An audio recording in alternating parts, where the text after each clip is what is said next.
बिस्मिल्लाहिर्रहमानिर्रहीम। अस्सलाम वालेकुम। कैसे हैं आप सब? मैं हूं सोनिया और आप देख रहे हैं कुकिंग विद सोनी। अल्लाह बरकत दे आपके खानों, आपके रिस्क, आपके जायकों में और आपको हमेशा अपनी हिफ्ज़-ओ-मान में रखे।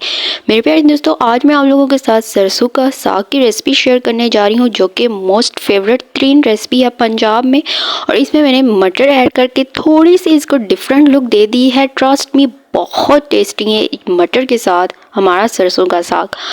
तो वीडियो स्टार्ट करने से पहले अगर आप इस चैनल पे हैं न्यू, चैनल को कर दें सब्सक्राइब और वीडियो अच्छी लगे लाइक एंड प्यारा सा कमेंट कर दें।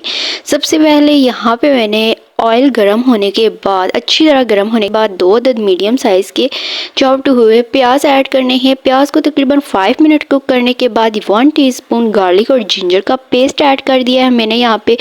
और इसके बाद साथ ही 1.5 टीस्पून नमक ऐड कर लिया है। अब जब ये अच्छी तरह से कुक हो जाएगा, यानी लाइट ब्राउन हो जाएगा, तो यहाँ पे मैंने 100 ग्राम मटर ऐड कर दिए हैं।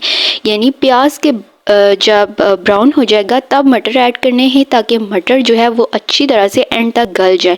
क्योंकि मोस्टली पीपल यही मिस्टेक करते हैं कि एंड पे मटर ऐड कर देते हैं, जिसकी वजह से वो अच्छी तरह एंड पे गल नहीं जाते।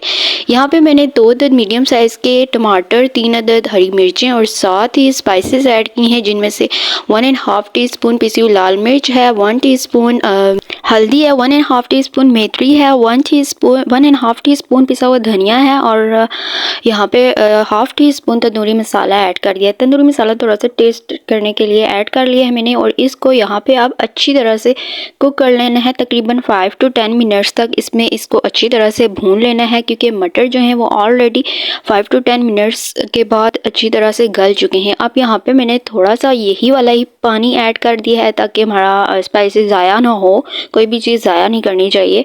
और एक और भी फ़ायदा हो गया है कि मटर जो हैं वो, टमाटर जो हैं सॉरी, वो अच्छी तरह से इसमें गल जाते हैं जब थोड़ा सा साथ ही पानी ऐड कर लें। यहाँ पे आप लोग देख सकते हैं कि 5 to 10 मिनट्स के बाद अच्छी तरह से मसाला जो हमारा हो गया है रेडी, जो कि दिखने में ही बहुत ज़्यादा टेस्टफुल लग रहा है। अब यहाँ पे बारी है सरसों के साग की। जी हाँ मेरे प्यारे दोस्तों, यहाँ पे मैंने ऐड कर लिया है सरसों का साग। इसको एक्चुअली मैंने फ्रीज़ किया हुआ था, और जिसकी वजह से थोड़ा सा टाइम मेरा ज़्यादा लेगा यहाँ पे, क्योंकि जब भी कोई फ्रीज़ हुई चीज़ इस तरह चूल्हे पर लगाएं तो वो पानी छोड़ देती है, जिसकी वजह से ये मेरा थोड़ा सा ज़्यादा टाइम ले रहा है। जी हाँ मेरे प्यारे दोस्तों, यहाँ पे मुझे तकरीबन 15 से 20 मिनट इसको अच्छी तरह से कुक करने में लग गए थे, क्योंकि ऑलरेडी ये फ्रीज़ हुआ था। और अब यहाँ पे आप लोग देख सकते हैं कि 15 से 20 मिनट के बाद अब मैंने इसकी कर दी है बुनाई, जो कि बहुत अच्छे तरीके से करनी है। ऑयल सेपरेट होने तक इसकी बुनाई कर लेनी है। जब तक ऑयल सेपरेट नहीं हो जाता, जितनी अच्छी बुनाई होगी उतना ही अच्छा टेस्ट होगा।